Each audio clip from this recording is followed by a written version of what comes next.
ወደብ ኢትዮጵያ እንድታጣ እጃችሁ የለበትም ወይ?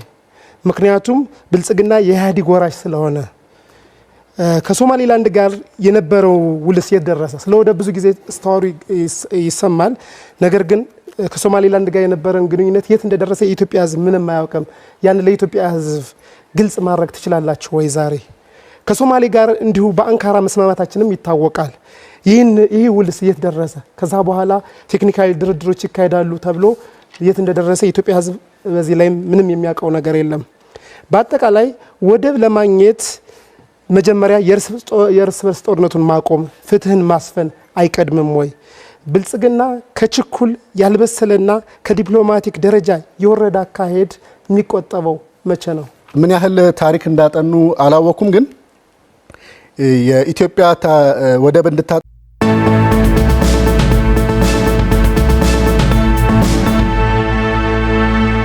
ወደ ትብብር ለኢትዮጵያ አንድነት እመጣለሁኝ።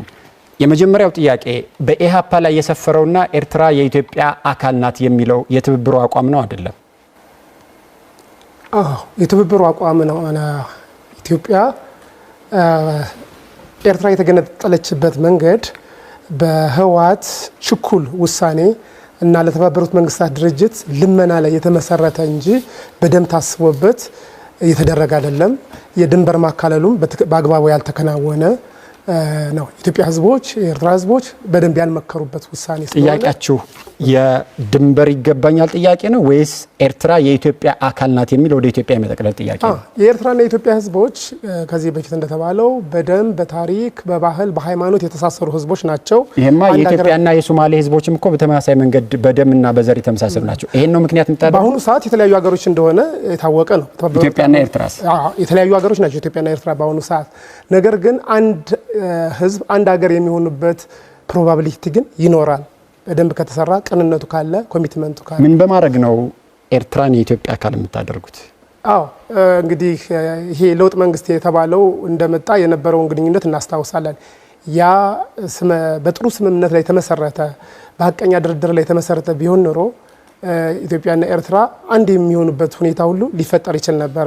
ነገር ግን መርህ አልባ የሆነ ግንኙነትና ጥድፊያ የተሞላበት አለመተማመን የሰፈነበት ግንኙነት በመሆኑ ነው። እኛ ግን መተማመን የሰፈነበት መርህ ላይ የተመሰረተ ግንኙነት በማድረግ በወንድማማችነትና በእህትማማችነት በእኩልነት ሰጥቶ በመቀበል መርህ ላይ ተመስርተ ሁለቱ ሀገሮች አንድ የሚሆኑበትን ሁሉ እድል መፍጠር ይቻላል። የህዝቦቹ ፍላጎት ከሆነ ነው።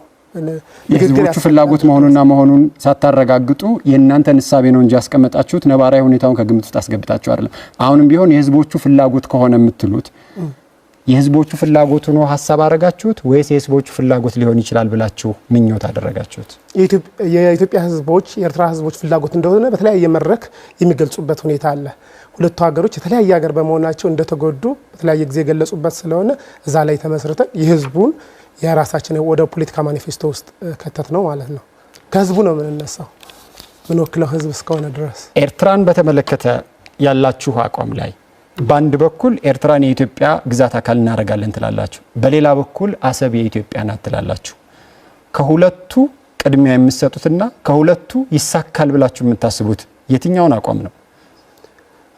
ይህን እርግጠኛ ሆኖ መመለስ ባይቻልም ከተቻለ ሁለቱ ህዝቦች ሁለቱ ሀገሮች አንድነት ቢፈጥሩ አንድ ሀገር ቢሆኑ ያ ቅድሚያ የሚሰጠው ነገር ነው። ካልተቻለ ግን አሰብ የሄደበት መንገድ በስህተት የሆነ የታሪክ ስህተት ያለበት የህግ ስህተትም ያለበት ስለሆነ የአሰብን ወደብ ማግኘት ላይ እንሰራለን ማለት ነው። ሁለተኛው አማራጭ ይሆናል ማለት ነው አሰብን ማግኘት። የመጀመሪያ ግን ሁለቱ ህዝቦች ሁለቱ ሀገሮች አንድ የሚሆኑበትን ነገር በድርድር በንግግር ነው። በነገራችን ላይ ይሄ በኃይል ነው የተመሰረተ አይደለም።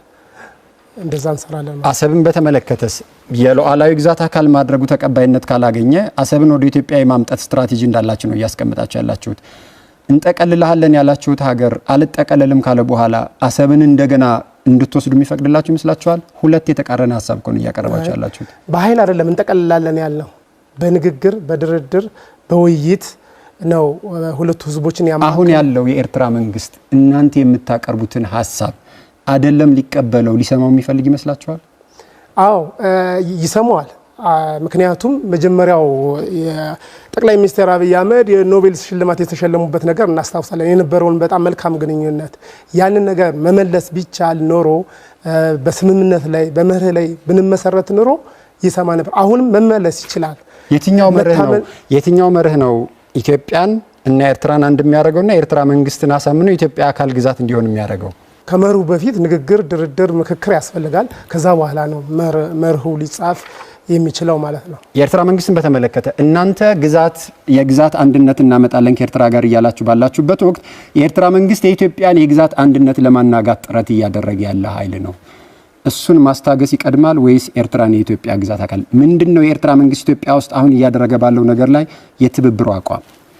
የኤርትራ መንግስት ኢትዮጵያ ውስጥ እያደረገ ያለውን ነገር አናውቅም።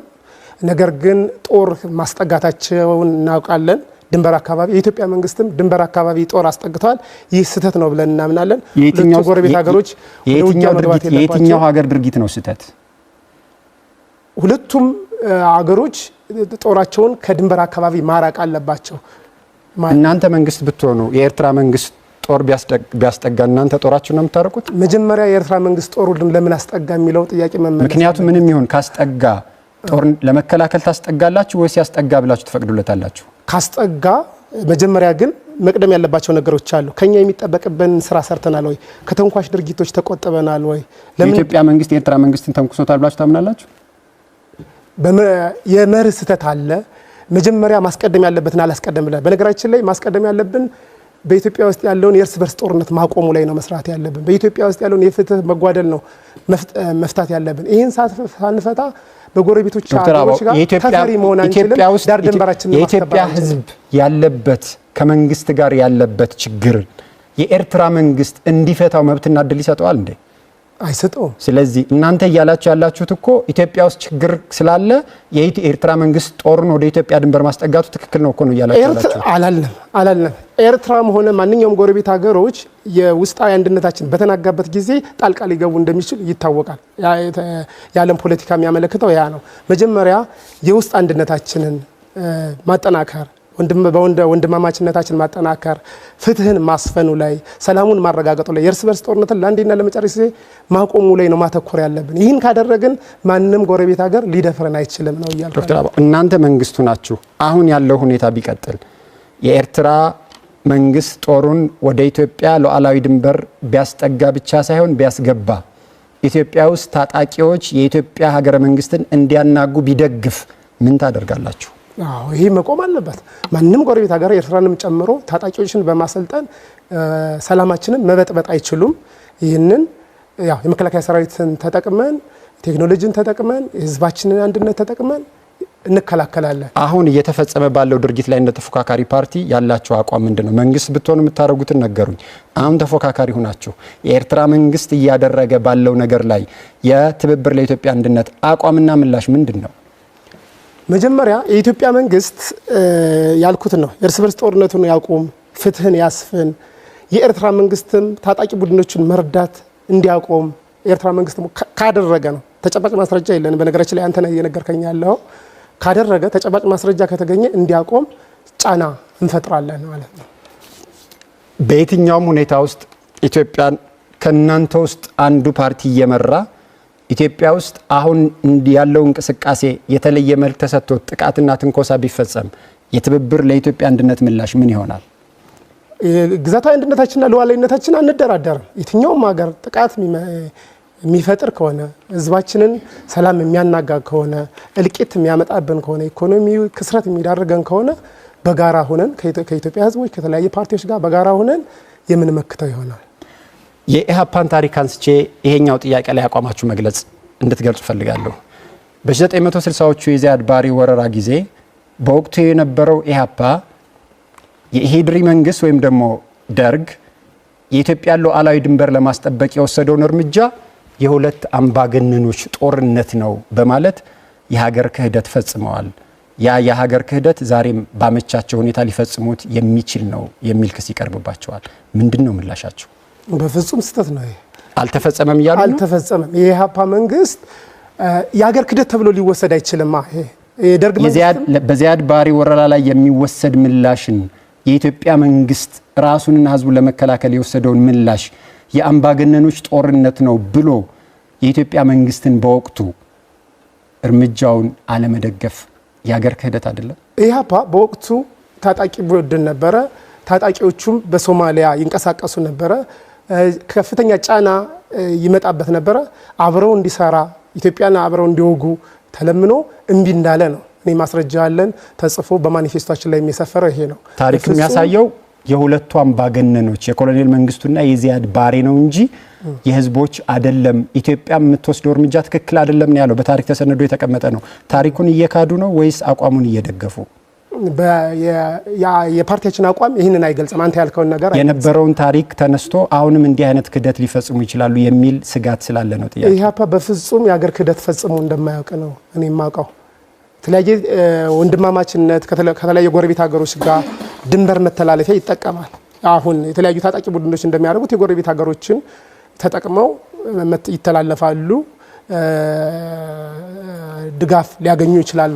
ነገር ግን በፍጹም የሀገር ሉዓላዊነትን አሳልፎ ኢህአፓ እንዳልሰጠ ነው መረጃ ያለው። የመጨረሻ ጥያቄ፣ ካሁን ቀደም እርስዎ የአማራ ብሔራዊ ንቅናቄ አካል ስለነበሩ አባል ስለነበሩ የአማራ ክልልንም ላይ ካሉ አካባቢዎች ወክለው ስለሚወዳደሩ የአማራ ህዝብ የሚያነሳው ጥያቄ የሱዳን ጦር ወሮ የያዘውን መሬት ማስመለስ ላይ ትብብር ለኢትዮጵያ አንድነት አቋም ምንድነው? መንግስት ማንም ቢሆን እንዲህ አይነት እርምጃ ቢወስድ አስተላልፋችሁ ምን ይሆናል? በመጀመሪያ አንድ የመረጃ ስህተት አለ። የአማራ ክልል ላይ ወክዬ አይደለም የምወዳደረው። አማራ ክልል ውስጥ የሚወዳደር ሰው ስለነበሩና ወክለው ምክር ቤት ውስጥ ስለገቡ እንደሱ ይሻላል። ከሱዳን ጋር መጀመሪያውኑ ትንኮሳ ማቆም አለበት ብዬ ነው የማስበው። ማን ነው እየተነኮሰ ያለው? ኢትዮጵያ ትንኮሳ ዩናይትድ አረብ ኤምሬት ተላላኪ ሆና ትንኮሳ እየፈጸመች እንደሆነና የሱዳን መንግስት እያስታጠቀና እያሰለጠነ ያለው ታጣቂስ የፈጥኖ ደራሽ ፖሊስና እየደገፈች ያለችው የዩናይትድ አረብ ኤምሬት ተላላኪ በመሆን ኢትዮጵያ ናት። አልቡህራን አርሚ 7 የሚባለውንና እርስዎ ወከልኩት የሚሉትን ክልል ላይ ያለ መሬት ለመውሰድ እያደረገውን ጥረትና ስልጠና መረጃ የለዎትም? መጀመሪያው ቅድም እንዳልኩት ነው። መጀመሪያ ውስጣዊ አንድነታችን ሳናጠናከር ጥሩ ዲፕሎማሲ ግንኙነት ሳናደርግ የሌሎች ሀገሮች ተላላኪ ከሆነ በኋላ ሌሎች ሀገሮች ጥቃት ሲፈጽሙብን ለምን ፈጸሙብን ልንል አንችልም። ጥቃት ቢፈጸም የእናንተ ፓርቲ አቋም ምን ይሆናል? ሁለቱም አካላት ከትንኮሳቸው እንዲጣቆሙ። ስለዚህ አሸማጋይ ነው የምትሆነው። ኢትዮጵያም ተላላኪ እንዳትሆን፣ ሱዳንም የሌሎች ሀገሮችን ተልዕኮ ተቀብላ ተላላኪ እንዳትሆን፣ ይልቁንስ ሁለቱ ህዝቦች የሱዳን ህዝቦች መንግስት ብትሆኑም እንዲህ ነው የምታሸማግሉት ኢትዮጵያንና ሱዳንን መንግስት ሆናችሁ? መጀመሪያውኑ እንደ ብልጽግና ተላላኪ አንሆንማ፣ የውጭ ሀገር ተላላኪ አንሆንም። አመሰግናለሁ። ደቂቃችን ተጠናቋል። ወደ ኢዜማ አልፋለሁኝ። ውድ ኢትዮጵያውያን፣ ብልጽግና ፓርቲ ባለፉት የለውጥ ዓመታት በርካታ ምርታ ካስመዘገበባቸው ዘርፎች መካከል የውጭ ግንኙነትና ዲፕሎማሲ ዘርፍ አንዱ ነው። በዚህ ዘርፍ የኢትዮጵያ ብሔራዊ ጥቅምና ሀገራዊ ክብር፣ የዜጎች መብትና ደህንነት፣ ወዳጅ ማብዛትና በሁለትዮሽ እንዲሁም በባለብዙ ወገን መድረኮች ላይ የላቀ ተደማጭነት ለኢትዮጵያ ማስገኘት ቁልፍ ግቦቻችን ናቸው። ብልጽግና በእነዚህ ግቦች ስኬት ረገድ በተግባር የተፈተነ በእጅግ አስቸጋሪ ዓለም አቀፍና ቀጠናዊ ሁኔታዎች ውስጥ በድል የተሻገረ የኢትዮጵያን የዲፕሎማሲ ቁመና ያደሰ የትላንት ስህተቶችን ለማረም የዛሬ ፍላጎቶችን ለማሟላት እንዲሁም የነገ ተስፋዎችን እውን ለማድረግ የሚረዱ ተግባራዊ እርምጃዎችን መውሰድ የቻለ ፓርቲ ነው። ብልጽግና ከዚህ ቀደም እምብዛም ትኩረት የማይሰጣቸውን ሀገራት፣ ቀጠናዎች፣ የትብብር መስኮችና የዲፕሎማሲ አካሄዶችን በሙሉ እይታ ዳግም በመቃኘት ኢትዮጵያ እጅግ ፈጣን በሆነው የዓለም እድገትና የለውጥ ዑደት ውስጥ በርዕዮተ ዓለም ተቸካይነት እና በጎራ አሰላለፍ የኮሰመነ የዲፕሎማሲ ቁመና ይዛ የምትቆም ሳይሆን ፕራግማቲክ ወይም ገቢር ነበብ በሆነ አካሄድ ጥቅሞቿን በተሻለ የምታስከብር ተጽዕኖ ፈጣሪና ተመራጭ ሀገር እንድትሆን ያስቻሉ ድሎችን ማስመዝገብ ችሏል።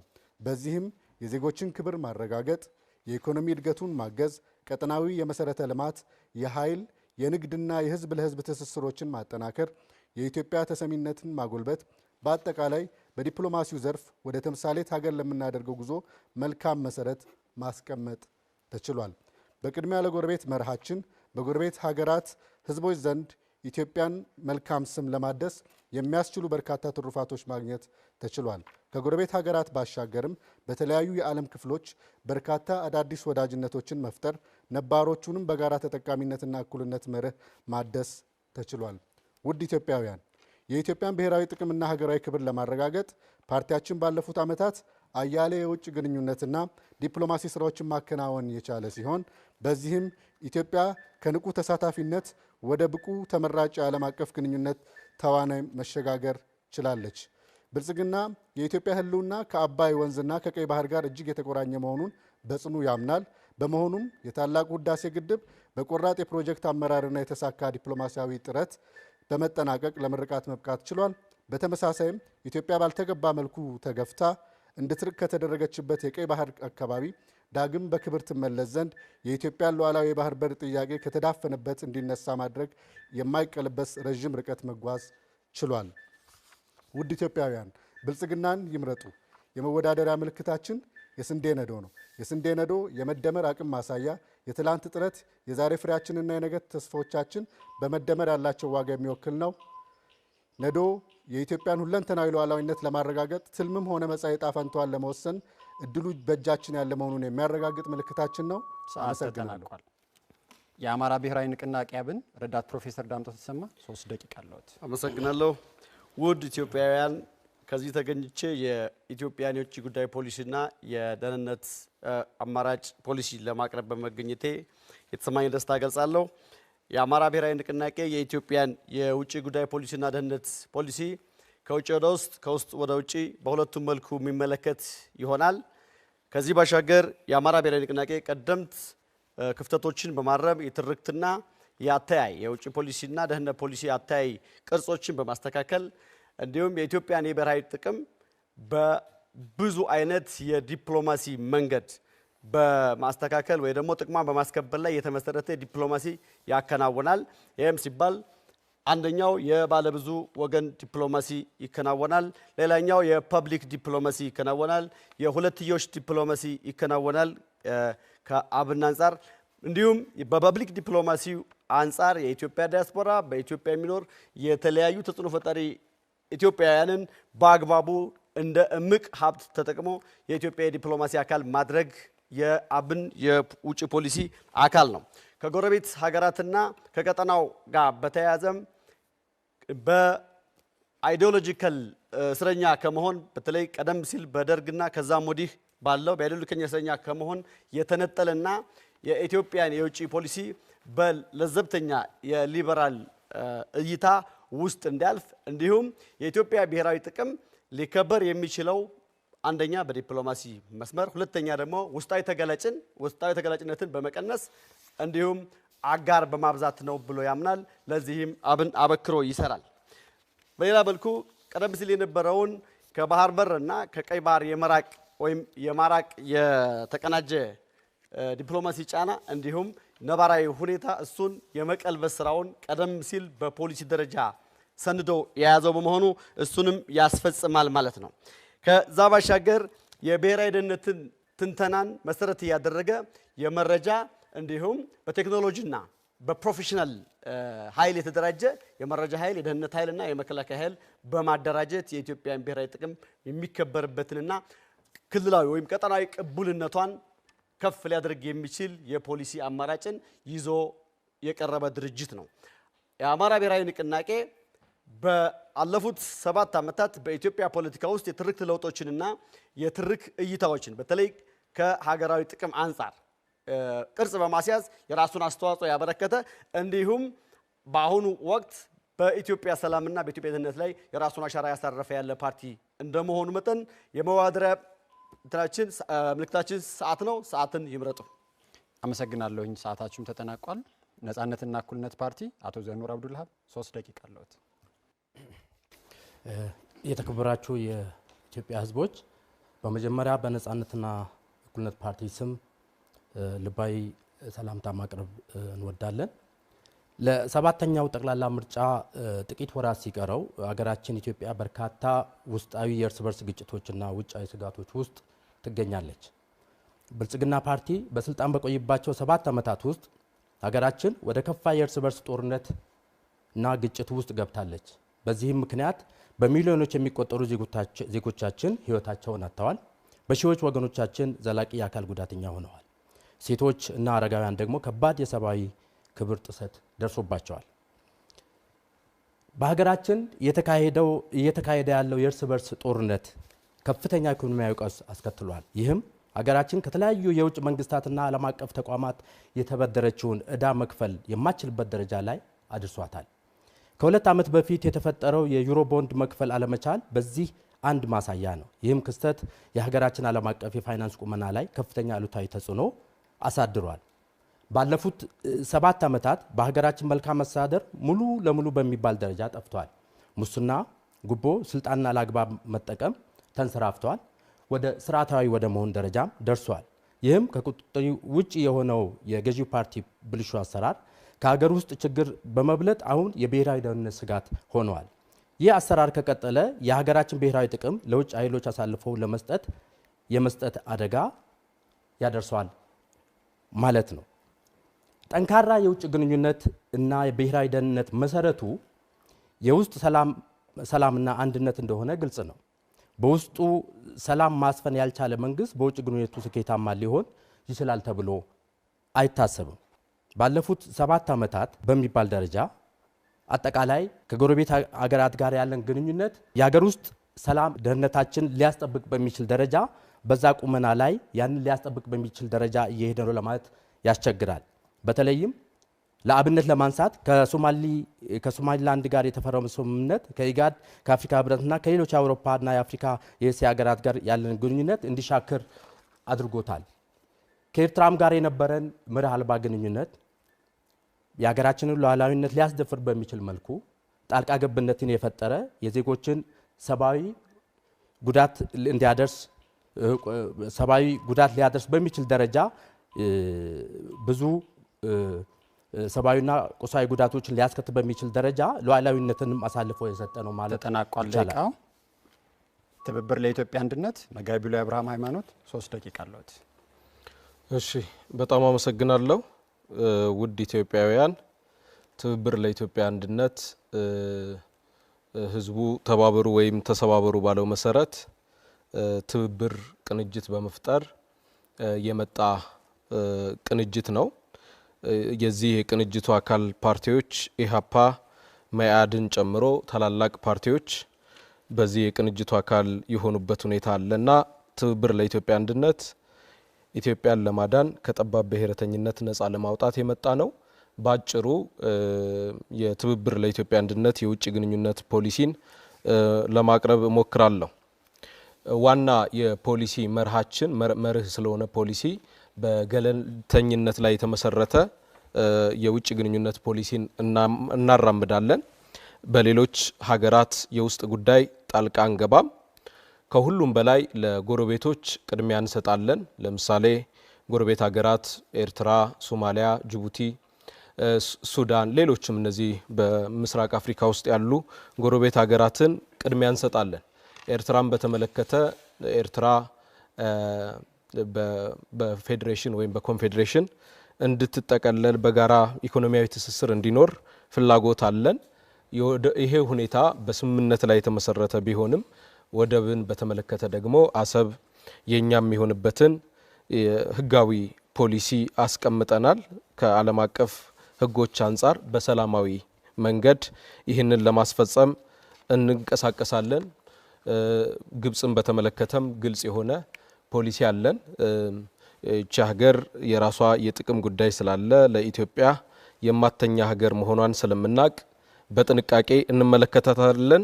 ሌሎች የምዕራብ ዓለምን ያለን ግንኙነት ያው ገለልተኛ ሆኖ ነገር ግን የኛን ጥቅም በሚያስጠብቅ መልኩ ግንኙነትን መሰርታለን ማለት ነው።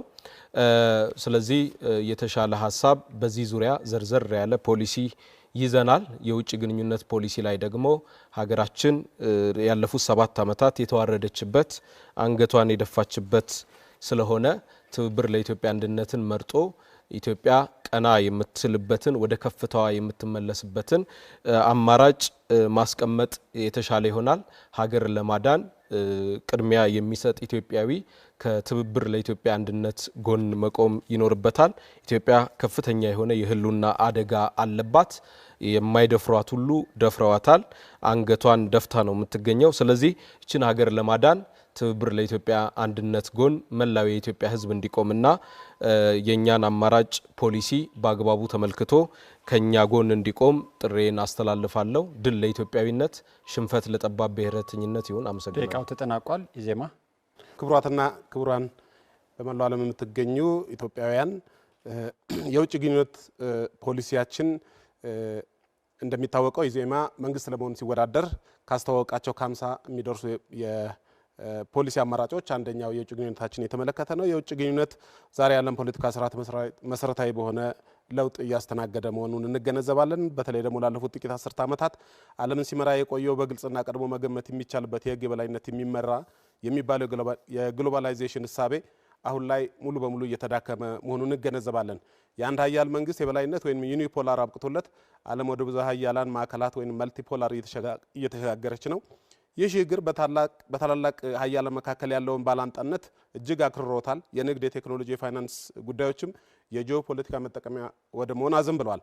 በአሁኑ ወቅት ዓለማችን ስርዓት የብዙ ሀያላን የሚታዩበት ግልጽ ሽኩቻ፣ የፋይናንስ ማዕቀቦች እንደ ፖለቲካ ተጽዕኖ ማሳደሪያ መጠቀም፣ ብሪክስን የመሳሰሉ አዳዲስ ቀጠናዊ ትብብሮች ማቆጥቆጥ እንዲሁም የተባበሩት መንግስታትን የመሰሉ ባለብዙ ወገን ተቋማት በመዳከማቸው ሀገራት ወደ አንድ ለአንድ ወይም ባይላተራል ቀጠናዊ ግንኙነት ማዘንበላቸውን በቅጡ እንገመግማለን። በዚህ ውጥረት ውስጥ ዲፕሎማሲ ከችግሮች መፍቻነት ይልቅ የኃይል ማሳያ ትርኢት ወደ መሆን እያዘነበለ ሲሆን ዓለም የጠንካሮችና የተወዳዳሪዎች ብቻ እየሆነች መሆኑንም በቅጡ እንረዳለን። ለደካሞችና ለተከፋፈሉ ሀገራትም በዓለም ላይ መድረክ የላቸውም። በተለይ አህጉራችን አፍሪካ በዚህ በተለዋዋጭ ዓለም ስርዓት ውስጥ በሁለት ተቃራኒ መንገዶች ላይ ተወጥራ ትገኛለች። በአንድ በኩል አህጉራዊ ነጻ ንግድ ቃጣና ለአፍሪካ ችግሮች አፍሪካዊ መፍትሄ የሚሉ መርሆች ለሀገሪቱ በጋራ ድምፅ እንድትናገር እድል ሲሰጧት፣ በሌላ በኩል ግን አፍሪካ ሀያላን መንግስታት የጥቅም መፋለሚያ ሜዳ ወይም ፕሮክሲ ባትል ግራውንድ እየሆነች ነው። የውጭ ጣልቃ ገብነት፣ የመፈንቅለ መንግስት መስፋፋትና የሽብርተኞች ስጋት አህጉራዊ ትብብርን እየተፈታተኑት ይገኛሉ። በዓለም ህዝቦች ዘንድ ወደ አፍሪካ የመግቢያ በር ሆና መናገሻ ተደርጋ የምትቆጠረው ሀገራችን ኢትዮጵያ ከዚህ እውነታ የራቀች አይደለችም። የሀገራችን የዲፕሎማሲ ተልዕኮ በአሁኑ ወቅት በሶስት ዋና ዋና ፍላጎቶቻችን ላይ የቆሙ ናቸው። የውስጥ ግጭቶችን በውጭ ጫናዎች መካከል የሀገር ህልውና ማስጠበቅ፣ የኢኮኖሚ እድገትን ለማፋጠን አስተማማኝ የባህር በር እና ወደብ አማራጮችን ማግኘት፣ እንደ ታላቁ የህዳሴ ግድብ የተፈጥሮ ሀብት ለልማት መጠቀም መብትን በዓለም አቀፍ መድረክ ላይ ማስከበርን የሚመለከቱ ናቸው። የኢዜማ የውጭ ግንኙነትና የጂኦፖለቲካ ስትራቴጂ ቀዳሚ ግብ የኢትዮጵያ ብሔራዊ ጥቅም ማስከበር ነው። ይህም በመላው ዓለም ከሚገኙ ሀገራትና ቡድኖች ጋራ በተለይም በምስራቅ አፍሪካና በቀጣናው ያለንን ዲፕሎማሲያዊ ተሰሚነት በላቀ ደረጃ ማሳደግን ያካትታል።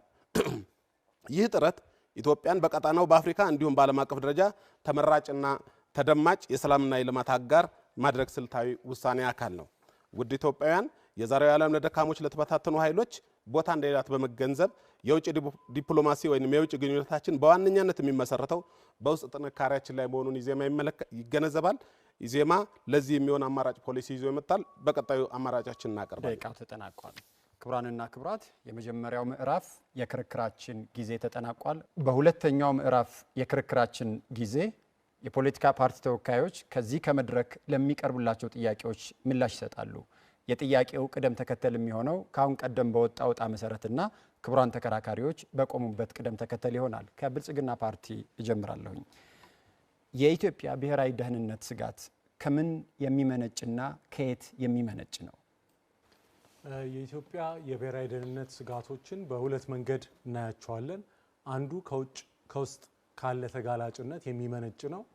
ሁለተኛው ደግሞ ይህንን የውስጥ ተጋላጭነት በመጠቀም ኢትዮጵያን ለማዳከም የሚሞክሩ የውጭ ኃይሎች እንቅስቃሴ ነው። ስለዚህ እነዚህ የተሳሰሩ እንቅስቃሴዎች የብሔራዊ ደህንነት ስጋት ናቸው ብለን እናምናለን።